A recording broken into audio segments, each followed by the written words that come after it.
They don't let you turn off your phone even when an iPhone is dead. It's still traceable even when not on data or Wi-Fi. Satellites can pinpoint your iPhone's location. On top of that, the new M7 chip makes tracking your exact movements. Even if you take off the battery, the chip inside phone constitutes of tiny cell that stores power for rebooting.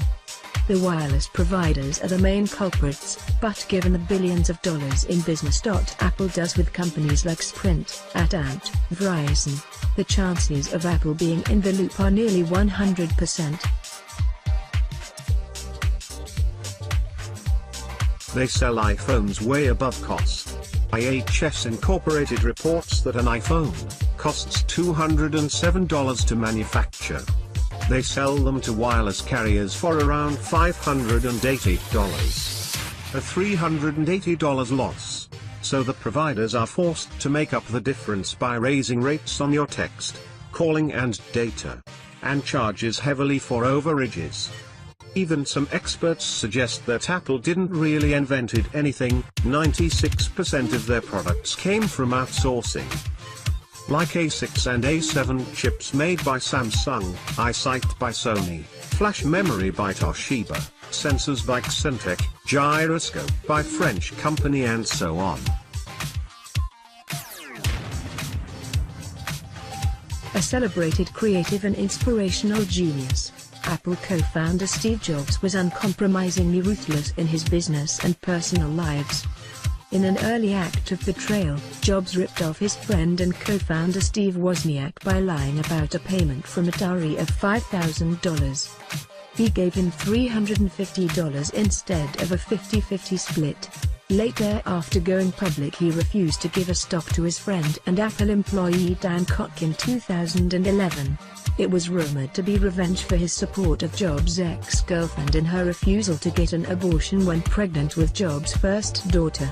After her birth, Jobs refused to acknowledge that he was her father even after a 1979 DNA test confirmed paternity.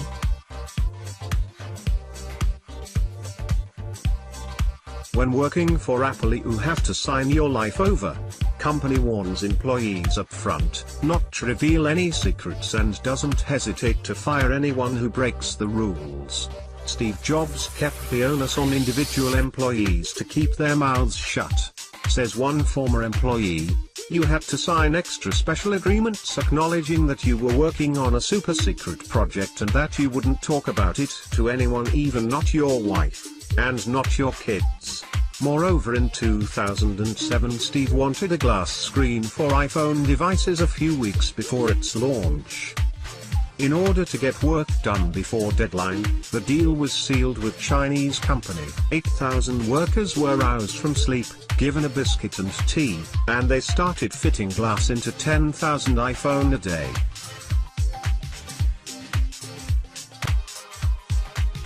According to a report by Pentagon, Apple had avoided paying $44 billion of taxes from its subsidiaries. Companies include 3 entities set up in Ireland.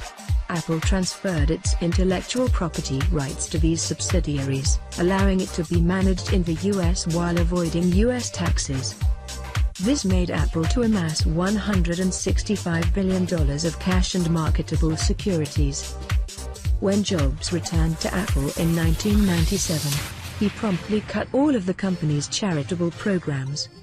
On the other hand, Google gives $27.6 million in charity each year. Despite the fact Apple's profit is more than a quarterly revenue of Microsoft, Google, Yahoo and Facebook all combined together. So what does Apple do with tsunami of money? Documents claims they invested all of his riches into tax-haven countries, which is used for funding oil companies operated in US, Iran and Saudi Arabia, included Boeing, Apple, and its subsidiaries.